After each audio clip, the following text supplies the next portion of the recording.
Alright, so this lecture has been made keeping in mind that there are certain typical cases where convexity and concavity cannot be looked at by looking at the derivatives. So there's a graphical notion to it. So let's try to build upon it.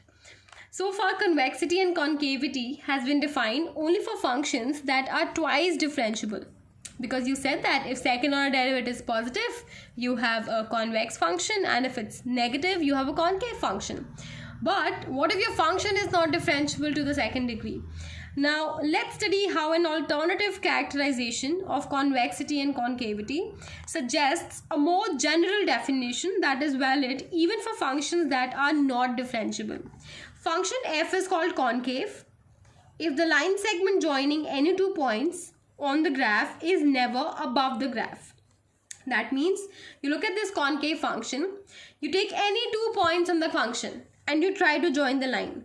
This line will never be above the graph, hence it is concave. Similarly, the reverse holds for convex.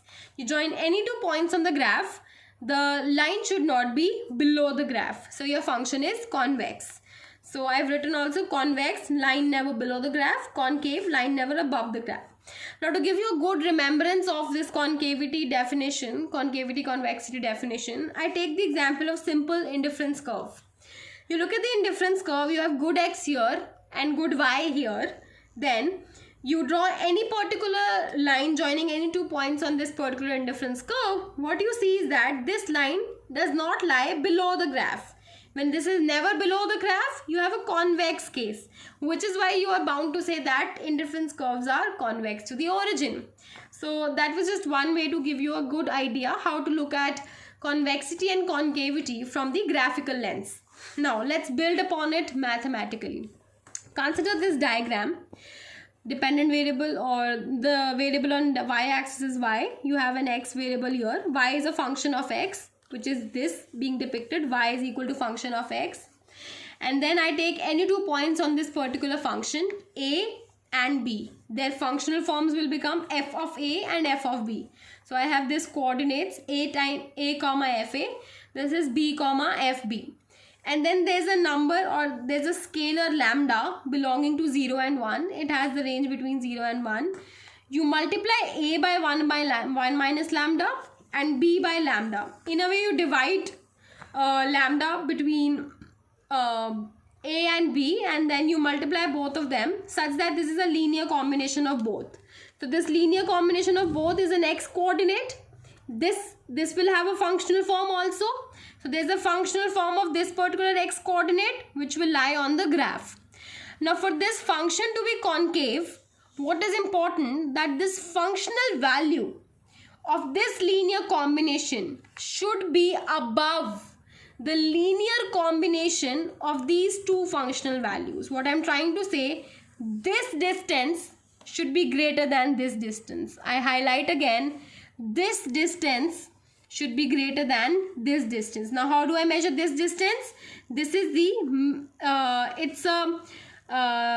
it's sort of a linear combination, or somewhere between the linear combination of f of a and f of b. So this is 1 minus lambda times f of a plus lambda times f of b, and hence this distance is this much.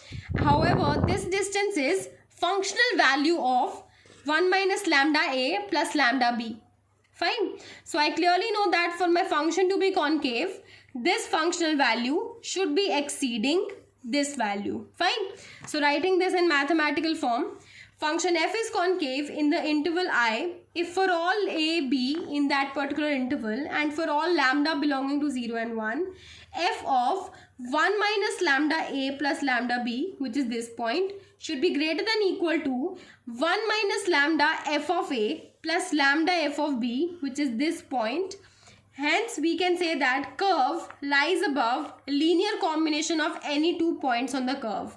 My curve lies above any linear combination of 2 points lying on the curve. The definition will be reversed when I look at the convexity. Fine.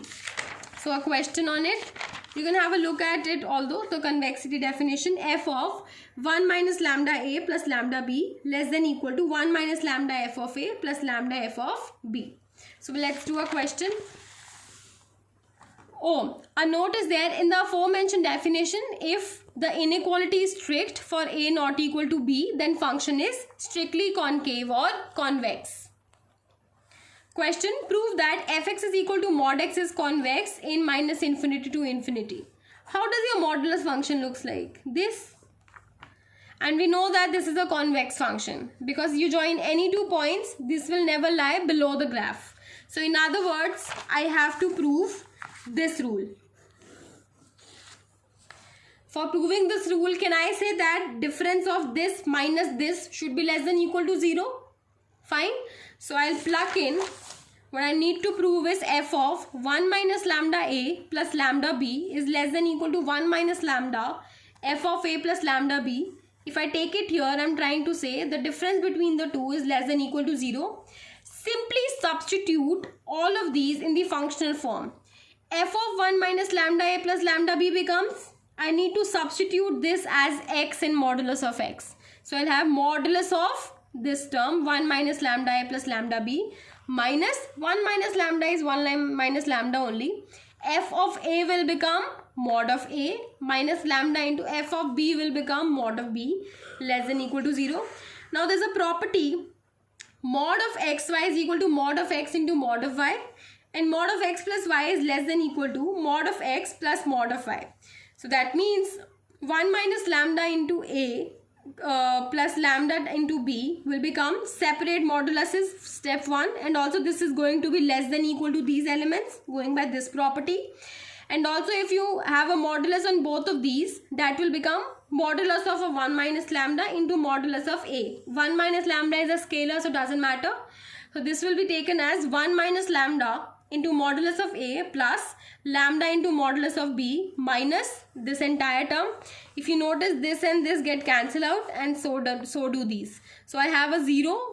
So that's less than equal to 0 only. Hence, fx is equal to mod x is convex using these properties. So that's the end of understanding more on convexity and concavity through the graphical lens. I hope you like the lecture. Thank you.